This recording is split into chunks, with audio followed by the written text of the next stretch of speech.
23 de julho de 2020, eu estou aqui hoje com José Mário Vanderlei Gomes Neto, que tem formação em Direito e doutorado em Ciência Política.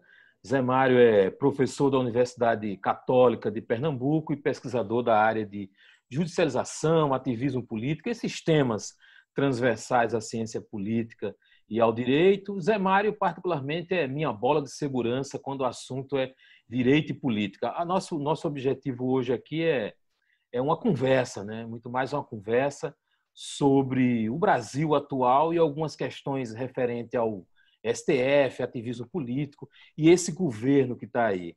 Zé Mário, eu quero primeiro agradecer a você, antes da gente começar as nossas 5 perguntas. Tá certo, obrigado, boa noite. Tá certo, nós estamos aqui 23 de julho. Isso. E agradeço o convite. É uma honra e também um desafio ser a cobaia desse novo formato. Estamos aqui para colaborar, estamos aqui para bater um papo legal sobre assuntos que eu gosto de conversar, que eu gosto de dar aula. Eu fico feliz de ser a bola de segurança, de saber que o camisa 10, quando precisa, manda na ponta esquerda para o rapaz cruzar na área. É isso. Zé, vamos começar aqui o nosso papo. E o nosso papo começa com o seguinte, né? Que muita gente tem falado sobre ativismo judicial no Brasil, sobre judicialização da política. E aí, STF e TSE têm dado motivo para isso, né? Sobretudo quando envolve leis eleitorais, né? Só para a gente ter uma ideia, o caso da proibição do financiamento corporativo de campanhas, que foi resolvido na Justiça e não no Parlamento, né? Eu trouxe aqui 2 falas específicas de dentro do STF, e a primeira delas é da Carmen Lúcia, que ela diz o seguinte: se houver judicialização, ela é levada pelos agentes públicos ou cidadãos. O judiciário só age mediante provocação. Logo em seguida, o ministro Barroso, uma fala mais recente, diz o seguinte, que ativismo judicial é uma lenda. O que existe é protagonismo judicial. Zé, fique à vontade para me dizer o que é judicialização e ativismo judicial. Vamos trabalhar um pouco com isso, tá certo? Judicialização das questões políticas. Termo que é tanto utilizado por tanta gente e que chega a cair num lugar comum por falta de uma definição exata ou de um emprego, que eu vejo os autores, cada qual criando uma judicialização para chamar de sua. O que a gente deve entender, e a abordagem que a gente deve entender nessa dimensão do primeiro fenômeno, que é a judicialização das questões políticas, na verdade, é a gente observar uma situação em que o Poder Judiciário se vê na necessidade, se vê na situação de estar decidindo questões que normalmente, pelo desenho institucional, se espera que sejam decididas pelo Parlamento ou pelo Poder Executivo. Judicializar, ou seja, levar conflitos para serem resolvidos pelo Poder Judiciário, é algo natural, é algo normal. É algo que parte da razão de existir do próprio Judiciário. A existência primária dessa instituição é resolver conflitos. E aí, torna-se objeto de estudo, torna-se objeto de interesse, principalmente de nós, cientistas políticos, a partir do momento em que questões relevantes para a arena política começam a ser decididas pelo Poder Judiciário. A partir do momento em que as decisões tomadas pelo Poder Judiciário passam a ser, se não a própria equação, uma variável na equação decisória com relação a temas determinantes do ambiente político, por exemplo, a aplicação de políticas públicas, por exemplo, o resultado das eleições, por exemplo, a questão do poder ou não, quem tem as características ou não para registrar candidaturas, ou até situações que dizem respeito à prisão em segunda instância, etc. Então é importante que a gente entenda que judicializar é algo natural. Levar conflitos a ser resolvidos pelo Poder Judiciário é a razão de existir do Poder Judiciário. O que a gente pode discutir, e esse é o ponto de estudo de quem trabalha com essa área, é quem está levando, o que está levando, por que está levando, é uma primeira dimensão de estudo. Você estudar a questão do input, como bem trabalha essa divisão o Hernani Carvalho.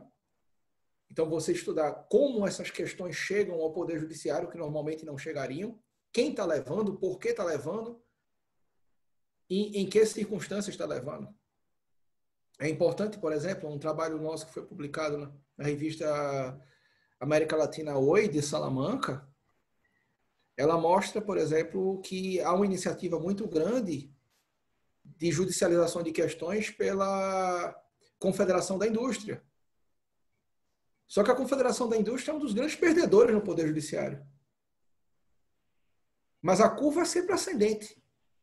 Então, por que alguém continua levando questões a serem decididas para o Poder Judiciário se o percentual de vitória, tanto no Legislativo como no Judiciário, é baixo? E aí a gente percebeu que a questão é dar continuidade à agenda, dar continuidade à pauta, manter pontos de interesse em discussão, mostrar aos seus representados que o incumbente não deixou de lutar até a última arena, até o último ponto de discussão. Então, vários fatores influenciam a chegada de questões ao Poder Judiciário, principalmente a chegada de questões ao Supremo Tribunal Federal. A outra dimensão de análise em relação à judicialização das questões políticas é em relação à consequência. É em relação a, uma vez chegada a questão ao Poder Judiciário, qual a reação do Poder Judiciário a esta questão que ele foi obrigado a decidir?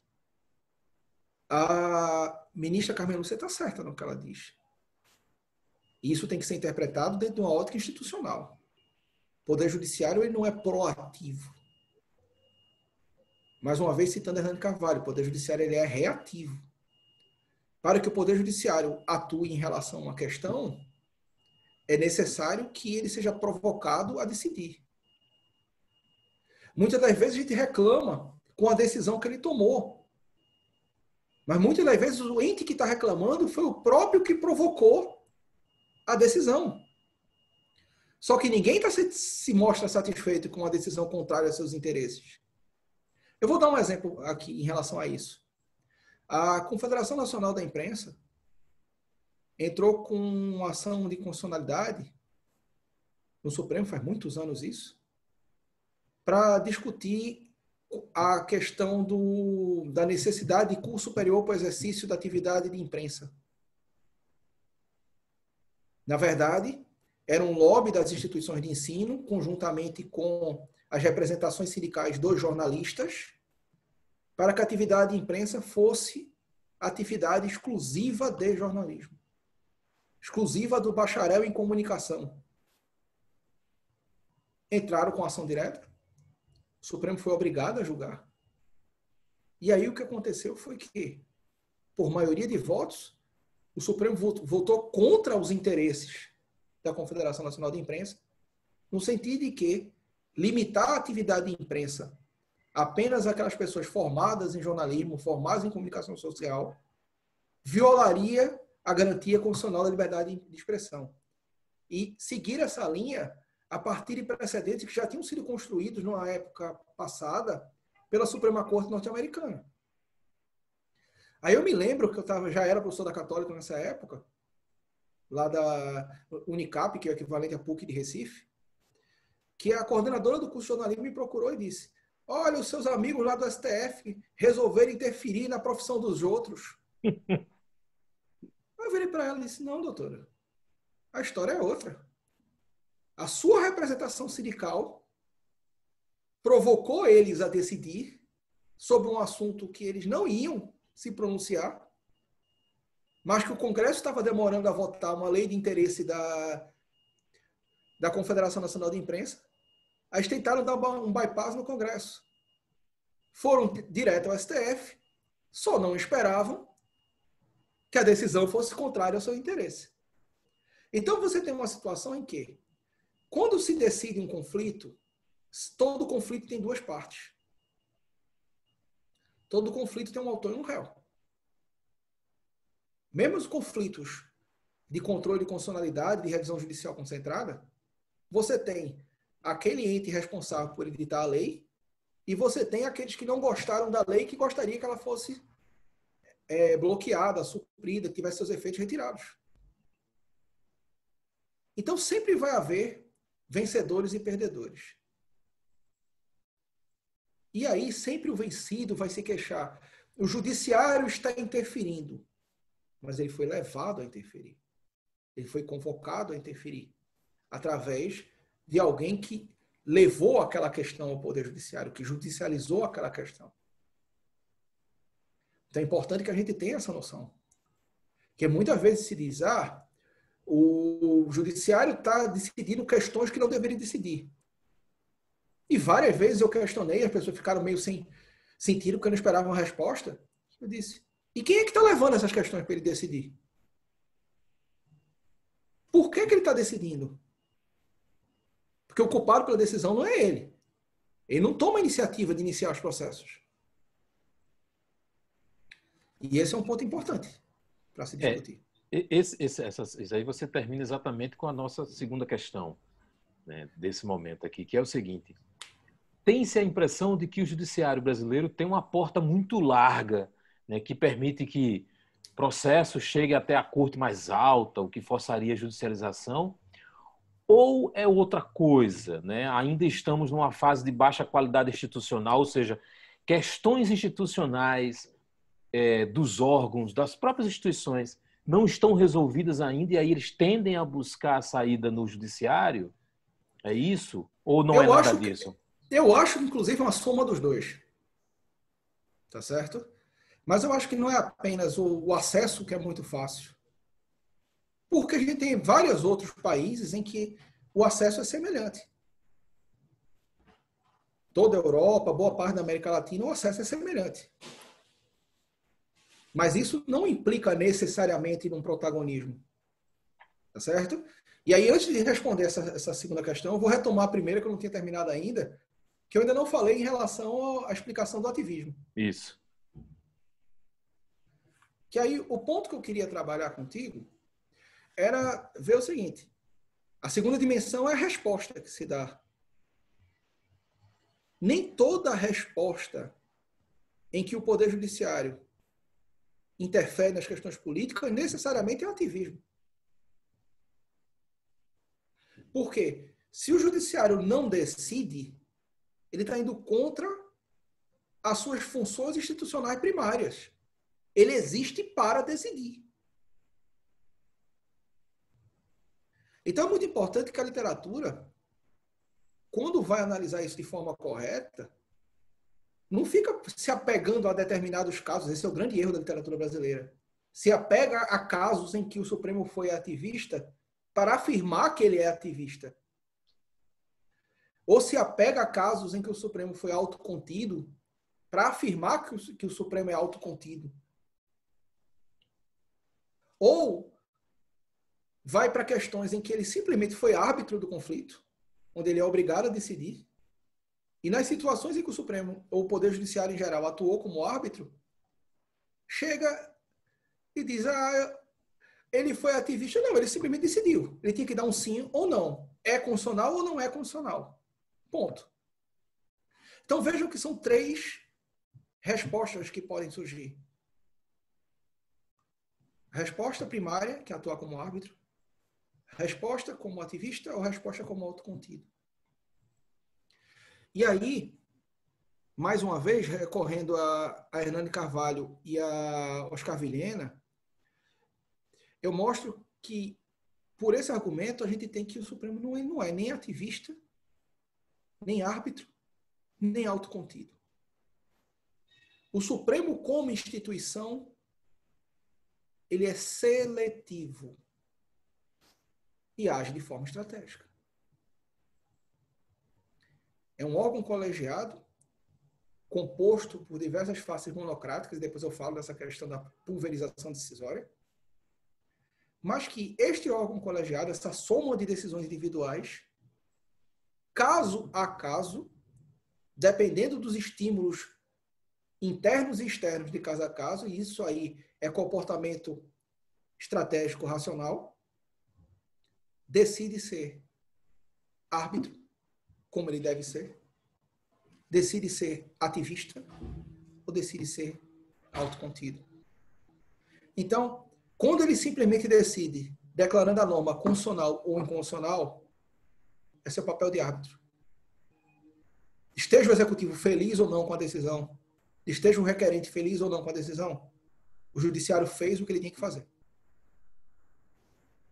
Quando ele decide além das suas funções institucionais, quando além de declarar a norma constitucional ou não, o Supremo ou o restante do Poder Judiciário estabelece novas normas, novos parâmetros, substitui o Poder Executivo ou Poder Legislativo, supre omissões ou determina questões do zero, aproveitando-se da oportunidade de decidir a questão constitucional ou não, aí ele está sendo ativista.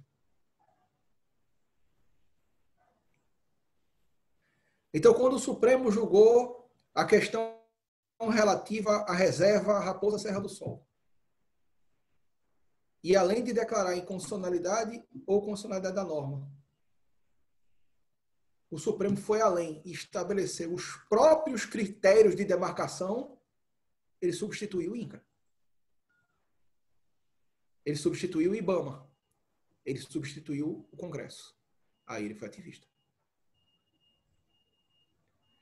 Quando o Supremo, por mais que seja, que a gente goste da agenda, por mais que seja algo que seja da nossa intenção a favor das pessoas que a gente gosta, etc.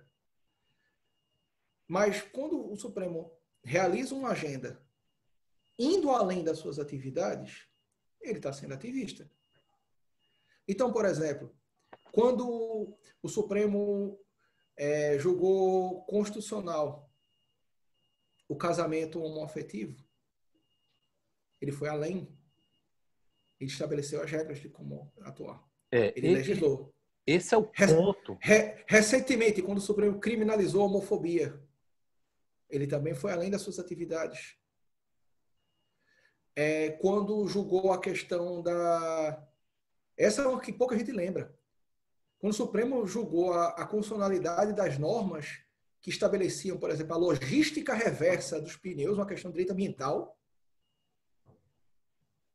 além de julgar a constitucionalidade, o Supremo estabeleceu como deveria ser o recolhimento e o descarte dos pneus.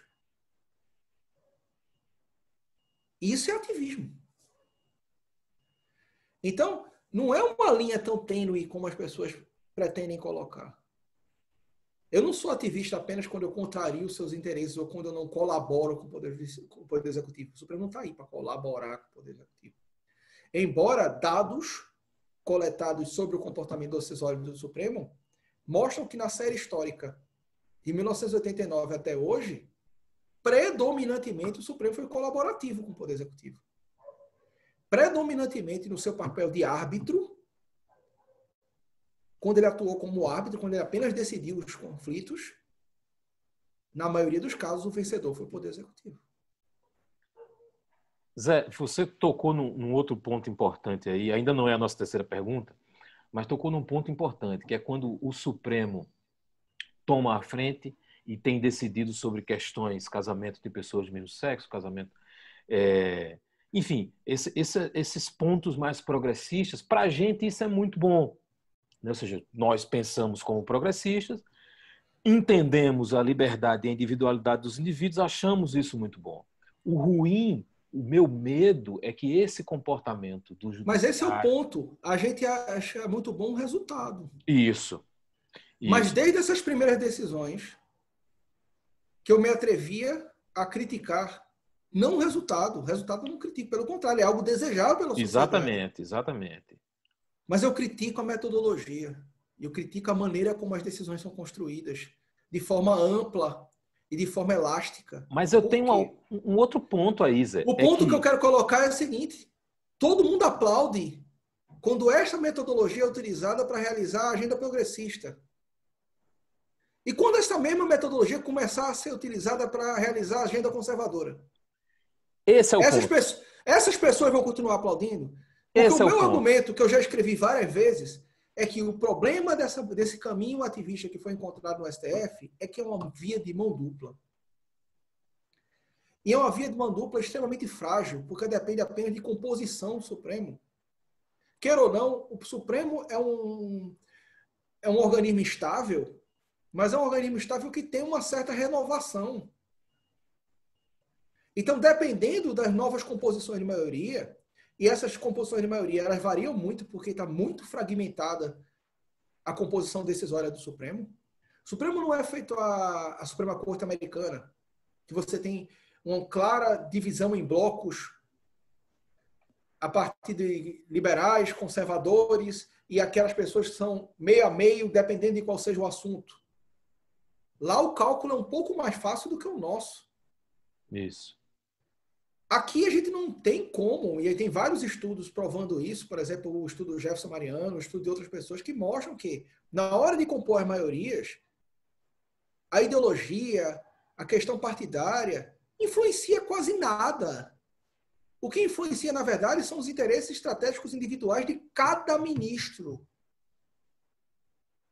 E aí o que acontece? O que acontece é que, para a estabilidade decisória, para a estabilidade jurídica, e principalmente para a estabilidade política, nós temos uma situação em que, dependendo do estímulo de cada caso, não é possível prever com certeza o resultado final.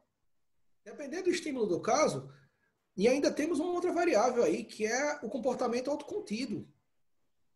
Se os custos decisórios forem altos, dependendo da situação, o ministro pode optar por não decidir. E ele tem uma série de ferramentas, uma série de argumentos que ajudam ele a não decidir. E eu não estou dizendo não ser ativista. Eu estou dizendo não ser nem árbitro, para não ter que sofrer contra si os efeitos da decisão. Recentemente, por exemplo, na discussão que houve a respeito da constitucionalidade dos decretos estaduais que decidiam a intensidade do isolamento pós-pandemia, que foi uma das derrotas que o governo sofreu, nós tivemos uma situação que há muitos anos não acontecia. O ministro Barroso, que é um dos mais ativistas, naquele julgamento se julgou suspeito. Isso. É raríssima a situação que isso acontece no Supremo Tribunal Federal.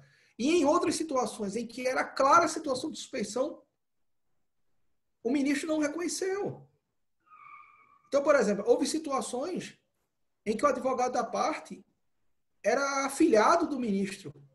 E ainda assim, isso aí não foi levado em consideração em julgados anteriores. Então, por exemplo, nesse ponto, na situação em que houve do julgamento da constitucionalidade dos decretos estaduais, a postura do ministro Barroso foi claramente autocontida, autorrestrita. Ele não quis nem ser ativista, nem ser árbitro. Ele simplesmente não quis julgar. E se retirou da sessão. Isso. Então, o cálculo decisório do Poder Judiciário, principalmente desses órgãos colegiados, é muito mais complexo do que a gente imagina. Embora sejam num número menor, é de uma complexidade maior, por exemplo, do que a gente fazer um cálculo decisório numa casa legislativa. Que queira ou não, embora assim, os argumentos de fidelidade partidária, etc., não sejam tão estáveis como diziam antigamente, mas existem algumas regras regimentais, existem algumas regras de liderança, existem alguns interesses em que há um certo grau de previsibilidade das decisões tomadas no caráter legislativo. Exatamente. Eu estou falando aqui com um especialista de estudos legislativos. Zé, já que você falou... Mas no judiciário não tem isso. O judiciário é imprevisível, né? Mas já que você falou em cálculo de previsibilidade, então assim, deixa eu passar para a próxima questão. A próxima questão é o seguinte: nós estamos, obviamente, diante de um cenário pandêmico em relação à saúde, mas é negativamente novo em relação à política, né? Sobretudo porque ameaça o nosso desenho democrático. né? Então, o governo Bolsonaro, eu tenho aqui alguns pontos, por exemplo, desde que se inicia a pandemia, ou um pouco antes, ele já deu mostras que tentou controlar a instituição autônoma como a Polícia Federal, participou de atos públicos contra instituições democráticas, contra o próprio STF, contra o Poder Legislativo. Diante do julgamento da chapa Bolsonaro-Mourão, ele emitiu uma nota dizendo que as Forças Armadas não cumprem ordens absurdas e não aceitam tomada do poder por julgamento político. Isso foi uma flagrante tentativa de ameaça ao TSE. Já houve discussão sobre as Forças Armadas serem a última instância para a preservação da lei e da ordem. Gilmar Mendes, mais recentemente, acusou o Ministério da Saúde de promover genocídio, tudo com o devido apoio dos militares. O governo também se posicionou em defesa dos investigados na denúncia das fake news. Tudo isso agravado pelo ex-ministro da Educação, Abraham Weintraub, que distratou o STF. Esse é o nome da qual a gente nem deveria pronunciar. Mas a minha pergunta é: qual deve ser o papel do judiciário frente a esse comportamento pouco republicano do presidente da República? Eu vejo o seguinte, e isso é uma situação que, assim, inclusive, esse argumento, eu e o professor Hernani Carvalho, a gente defende esse argumento que eu vou construir a partir de agora, num artigo que está para sair num dossiê sobre a pandemia. Mais adiante, é um artigo que a gente submeteu, está esperando publicar. Mas a ideia aí é o seguinte, a gente tem que tomar uma soma de diversos fatores para depois explicar o comportamento do Poder Judiciário. Primeiro que a gente sabe muito bem que existe uma diferença de política de Estado e política de governo. Só que essa diferença talvez não esteja muito clara no atual Poder Executivo. As políticas de Estado e as políticas de governo se misturam com relação às preferências daqueles que estão no exercício do cargo atual. E muito me preocupa que, na verdade, você vai ter uma terceira categoria de política que, nesse momento, se mistura com política de Estado e política de governo, que é condutas de política eleitoral. A gente já conversou sobre isso, que sempre o primeiro semestre e o último semestre de cada mandato são muito sensíveis. Por quê? No primeiro semestre, o incumbente está preocupado em mostrar serviço para quem o elegeu. No último, ele está preocupado com a reeleição.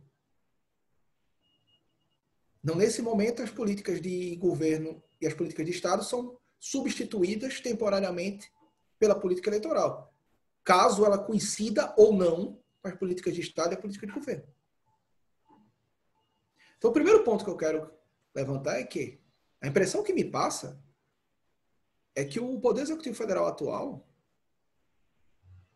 está em eterna política eleitoral. Está em constante discurso para a base que o elegeu. Ainda que esse discurso vá de encontro ao equilíbrio institucional, vá de encontro à Constituição, vá de encontro ao regular funcionamento da máquina pública, vá de encontro a políticas públicas corretas de educação, saneamento, saúde no meio de uma pandemia. Então, esse comportamento já está gerando reações do Legislativo. A gente vê que, embora os presidentes das casas sejam, em muitos momentos, muito cooperativos com o governo, em muitos momentos eles foram desautorizados pelo presidente do Senado, pelo presidente da Câmara e pelos próprios parlamentares. Várias vezes os presidentes do Legislativo foram em socorro dos órgãos judiciários para dizer, olha, o judiciário está certo. Então, primeiro ponto. Segundo ponto é a questão que o judiciário já vinha, desde outros períodos, numa escala ascendente de protagonismo. Esse protagonismo pode ser lido de diversas formas. Mas, principalmente, é um protagonismo que não deixa a instituição agir de forma discreta com relação às suas atividades institucionais. Por exemplo, a Suprema Corte norte-americana, quando decide, ela publica a decisão seguinte: a Corte decidiu de tal maneira. E pronto. E, no resumo geral, não fica claro, depois é que se vai saber, quem foi que votou a favor, quem foi que votou contra e quais os argumentos de cada um. E se tem divergência, a Corte norte-americana escolhe um para escrever a opinião da divergência que foi derrotada. Mas as decisões são institucionais, são da Corte. A fragmentação decisória e o excesso de exposição dos membros do Poder Judiciário, principalmente do Supremo Tribunal Federal e do TSE, tem gerado uma situação de autopromoção desses membros. Barroso é um cara que não pode ver uma câmera. E, assim, Gilmar Mendes é uma pessoa que a vida inteira foi muito polêmico. E que não media as palavras do que dizia. Fux também tem esse estilo. Então, o que acontece aqui? Algumas ofensas de caráter institucional estão sendo tomadas como ofensas pessoais. De quem já vinha numa escalada acostumado a aparecer na mídia. Então, essas ofensas pessoais estão sendo respondidas institucional e pessoalmente. E o que acontece é que os apoiadores do governo e alguns membros do governo, como o inominável ex-ministro da Educação, se sentiam legitimados e muito confortáveis a dizer o que quisesse sobre as instituições que contrariassem os seus interesses pessoais. E aí é o ponto onde eu digo, naquele argumento original que a gente já falou. Nem sempre, quando o Supremo Tribunal Federal estava discordando dos interesses governamentais, ele estava sendo ativista. Ele estava apenas decidindo a questão. Mas percebam, pela reação do ex-ministro, pela reação dos apoiadores nas redes sociais, etc. E dentro do segundo fator, que eu acho que é essa questão da polarização política e ideológica que está acontecendo hoje no Brasil. Então, todo mundo que decide contra os meus interesses, seja eu de direita ou seja eu de esquerda, automaticamente quem decide contra mim é bandido, é ladrão. Agrega um monte de características ruins porque está decidindo contra os meus interesses. E isso não é uma característica peculiar e exclusiva dos apoiadores de Bolsonaro. Os apoiadores, por exemplo, do PT, todas as decisões que foram contrárias a Lula, certas ou não, automaticamente estavam erradas. E automaticamente houve ataques também aos ministros do Supremo Tribunal Federal. Não dessa intensidade que está acontecendo agora, mas houve. Por quê? Porque a gente está vivendo uma política polarizada. E aí, nesse ponto aqui, entra aquela sugestão de imaturidade institucional. A gente vive a democracia, mas não quer viver a democracia. A gente não quer aceitar que o outro discorda da gente, que o outro pensa diferente. Então, em vez do debate de ideias, a gente está trabalhando com a falácia do argumento ad hominem. Ou seja, ao invés de atacar o que a pessoa pensa, ou mostrar a minha discordância da decisão, ataca-se quem decide. A decisão não está certa ou está errada por motivos técnicos. A decisão está errada porque aquele ministro é um bandido, não sei o quê. Então parte para o ataque pessoal, gente. A gente está substituindo a boa política pela discussão de quinta série. Porque o nível de maturidade está aí. E é onde a gente esquece aquela afirmação que a Carmen Lúcia falou lá no começo. O Supremo não decide porque quer. Decide porque foi levado a decidir. Agora, ninguém tem direito a uma decisão a seu favor. Eu, se entrar com ação contra Ranulfo Paranhos pedindo indenização por danos morais, eu tenho direito a uma sentença. Mas eu não tenho direito a uma sentença necessariamente a meu favor. Essa mesma lógica a gente pode transpor para o Supremo Tribunal Federal. Ô Zé, Mas deixa eu complementar aqui. Então, quinta série não é só o governo, né? Quinta série não são só os apoiadores do governo.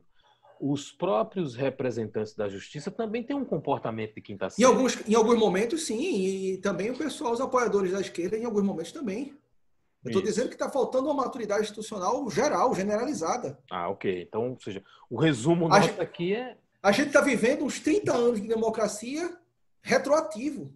Quando, por exemplo, diversos organismos internacionais que estudam a qualidade da democracia apontam para um retrocesso democrático no Brasil, o governo Bolsonaro é produto desse retrocesso democrático, mas não é o único representante desse retrocesso democrático. A gente vê isso não apenas em relação ao governo federal e o judiciário, a gente vê isso em relação a representantes de vários segmentos. No momento em que a gente polariza o debate, que esse é o problema, todo mundo está discutindo de forma muito extremista. Não há um equilíbrio, não há um balanço, não há um meio termo. Decisões extremamente técnicas são tomadas como sendo decisões extremistas. Deixa eu dar um exemplo aqui. O segundo julgamento sobre a questão da prisão após decisão em segunda instância. Ele nada mais fez do que mandar cumprir aquilo que estava literal e expressamente escrito na Constituição. Ah, o Supremo foi ativista. Ele foi ativista no primeiro julgamento, onde interferiu nas eleições, mandando prender o presidente Lula. Não estou aqui discutindo aqui as razões da prisão. O mérito. O mérito, se ele mereceu ser preso. Isso. Eu estou discutindo a conduta e o momento estrategicamente escolhido para que aquilo acontecesse. Tanto que alguns ministros que naquela época votaram a favor da prisão, depois voltaram pela soltura, num outro contexto. Aí, ambos, foi uma das poucas vezes que eu vi as duas polarizações com raiva de uma decisão.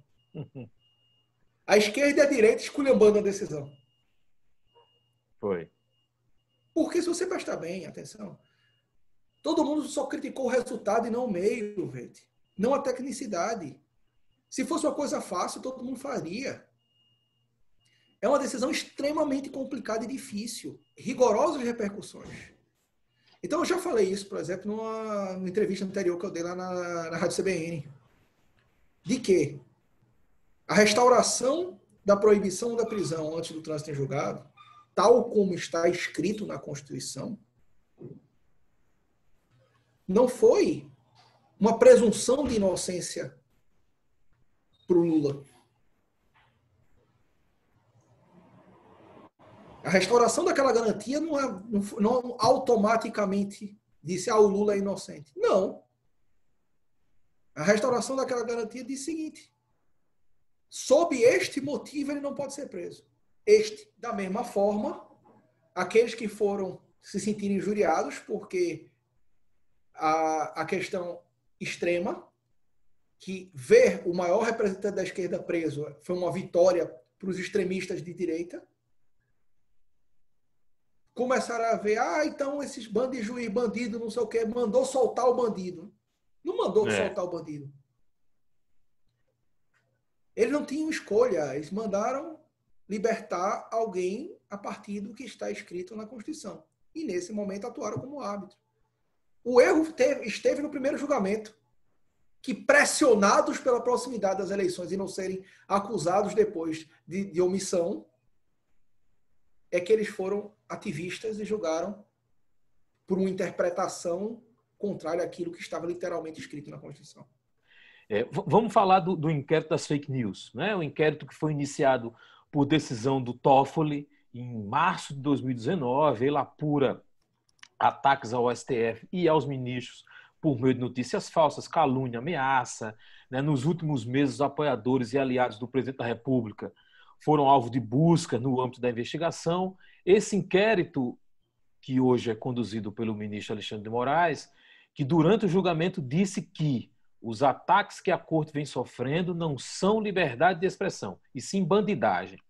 Em 2019, a Rede Sustentabilidade tinha entrado com a DPF, né, pedindo a interrupção do inquérito, e mais recentemente a própria rede se manifestou contrária à própria ação. E aí você começa a apurar esses fatos e operadores do direito têm dito mais ou menos o seguinte, Zé, que o STF não pode iniciar uma ação, investigar e julgar a mesma ação.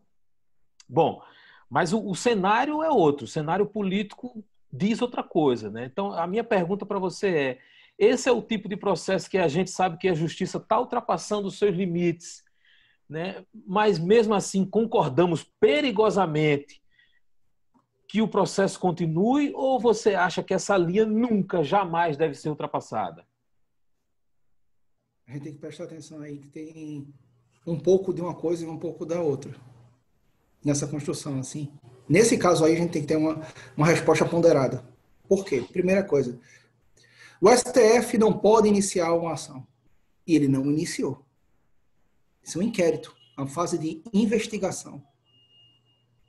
Ah, mas a Constituição prevê que os inquéritos cujo crime lese o próprio STF é da competência do STF. Realmente, isso é uma distorção, isso aí é uma distorção que é produto do desenho institucional da nossa Constituição, que prevê o foro privilegiado, o foro prerrogativo de função. Então, crimes cometidos contra o STF são da competência do julgamento do STF. Então, legalmente, se você for olhar, essa situação, do ponto de vista institucional, gera desconforto moral, gera desconforto político, mas é porque é uma situação tão rara, tão excepcional, que a mera previsão dela gera estranheza, principalmente do pessoal que trabalha com direito penal, com os garantistas, os advogados criminalistas, que quando esse sistema beneficiava seus clientes, ninguém nunca questionou. Agora veja só, o estranho é que um inquérito, que normalmente os inquéritos não são conduzidos pelo Poder Judiciário, são conduzidos pela Polícia Federal, mas nessa hipótese específica, os delegados federais respondem ao ministro Supremo. Como responderam, por exemplo, durante toda a investigação do Lava Jato, que as decisões eram tomadas pelo ministro Fachin. Por quê? Porque entre os investigados haviam pessoas com foro prerrogativa de função. Mas nesse caso ninguém nunca estranhou. O ponto aqui específico e raro dessa situação é que foram crimes cometidos contra a instituição suprema. Coisa que não tinha... Quer dizer, supostos crimes cometidos contra a instituição suprema, coisa que não tinha acontecido antes, nos 30 anos da Constituição. Então, a excepcionalidade da situação gerou isso. Quem vai entrar ou decidir se vai entrar ou não com ação é o PGR. Então, o gatekeeper, ou seja, aquele que tem a chave da entrada, a chave do acionamento judiciário em matéria penal, neste caso específico, é o Procurador-Geral da República. E não o ministro Alexandre de Moraes. O ministro Alexandre de Moraes conduz o inquérito para garantir a sua continuidade e a legitimidade das investigações.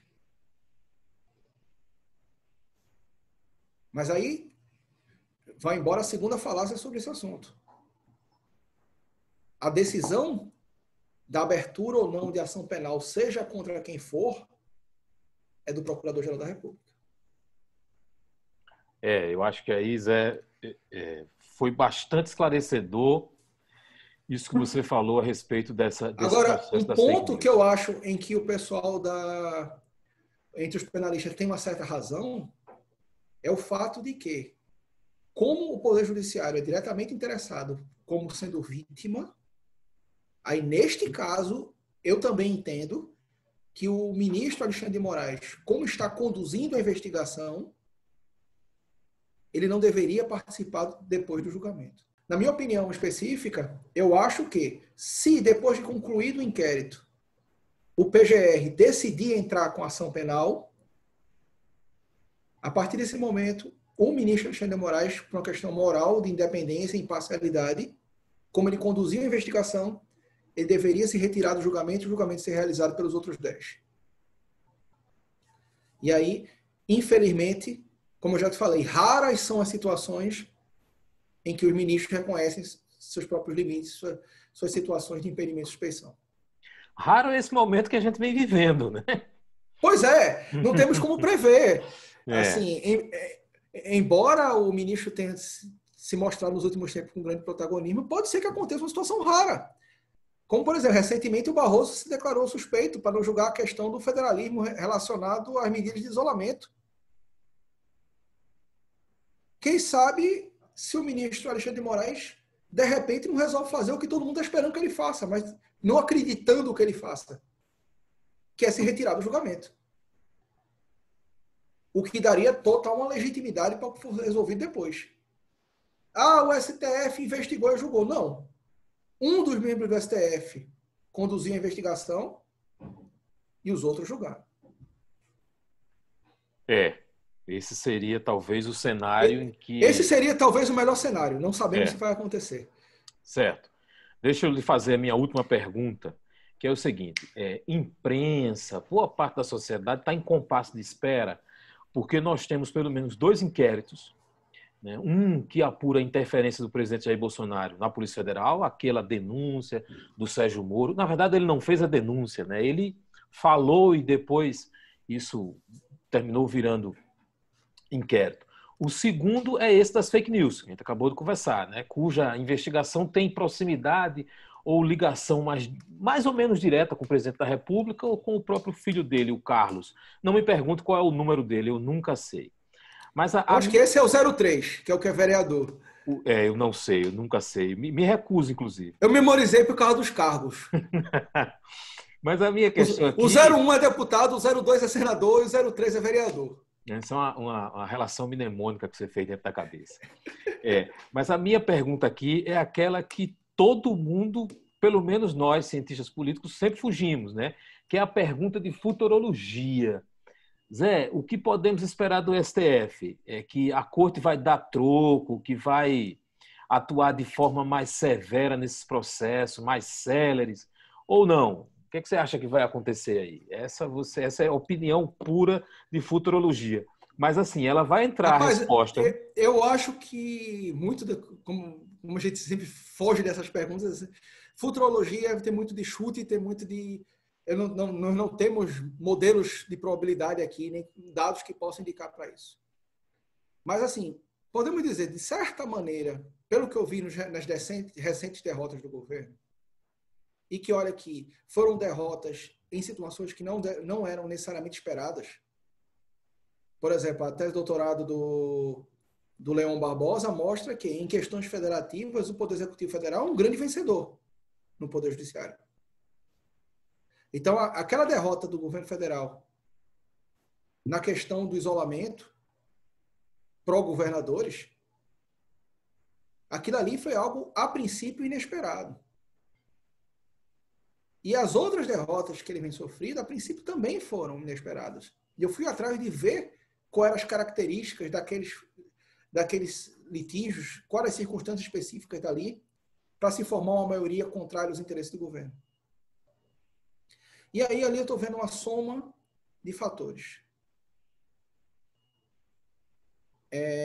O comportamento aparentemente litigioso, aparentemente agressivo em relação a todas as instituições de controle, não necessariamente apenas ao Poder Judiciário, do Poder Executivo e principalmente do núcleo central, ministros, vice e presidente da República, em relação às instituições de controle, gera uma reação autoprotetiva dessas instituições. Então, isso é um primeiro fator que pode ou não influenciar.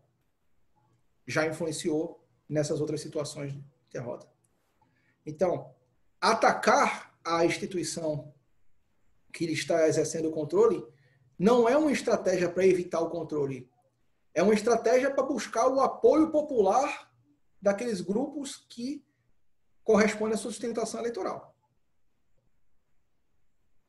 O segundo fator é que, em muitos casos, a gente está observando que determinadas situações, determinadas pautas da agenda governamental não está preocupada com a institucionalidade.